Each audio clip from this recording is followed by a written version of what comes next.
Présenter aujourd'hui comment on va faire la découpe au plasma de notre tube vertical de notre Rocket Stove. Donc, on a notre tube 2,5, 2,5. On a notre gabarit avec les goupilles de positionnement. Celle ici au centre à l'extrémité, ça va être notre arrêt. Donc, on vient positionner le gabarit sur notre tube. On s'assure de venir que la goupille centrale vienne appuyer sur notre position longitudinale. Par la suite, on peut venir brider notre pièce sur la table.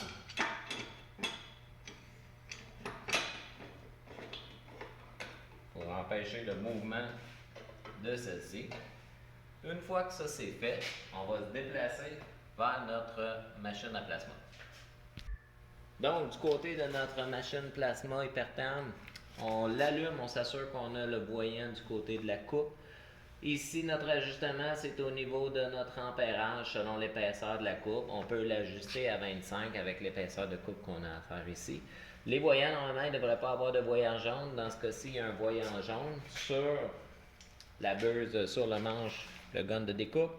Si on vient activer finalement notre interrupteur pour la pression d'air, on voit qu'il redevient correct sur l'équipement. Donc, on a notre buse, puis on a également notre grande. Donc, notre grande, on va venir l'installer sur la pièce qu'on va venir découper. Puis, on va pouvoir venir se préparer avec nos équipements de protection pour la coupe. Donc, on va partir de la ventilation dans quelques instants. Ce que ça nous prend, bien sûr, c'est des gants, l'équipement de protection complet et bien couvert. Puis également, la visière pour la découpe. Donc, la première étape va être d'activer l'interrupteur pour l'air, ici, de le mettre en position vert.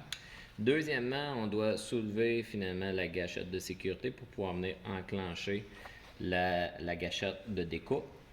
Donc, ce qui va être important, ça va être de venir suivre avec le diamètre d'1 pouce sur le gabarit.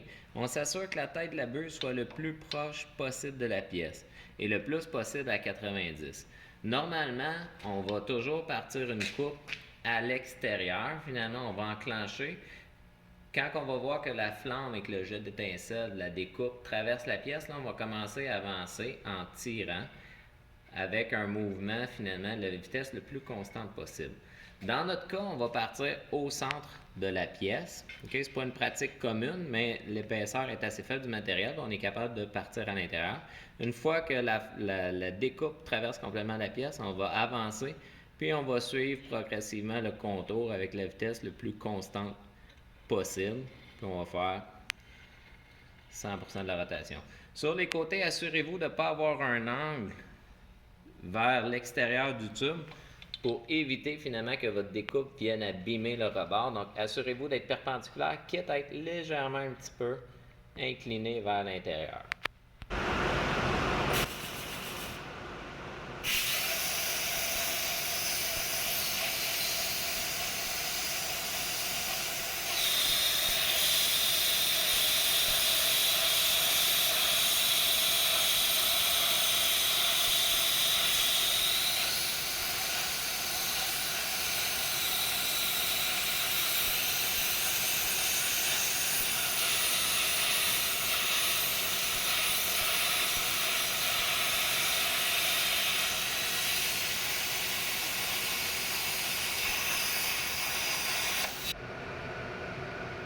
Donc, ce qu'il nous reste à faire, seulement retirer la partie centrale, puis notre pièce est découpée, prête pour l'étape suivante.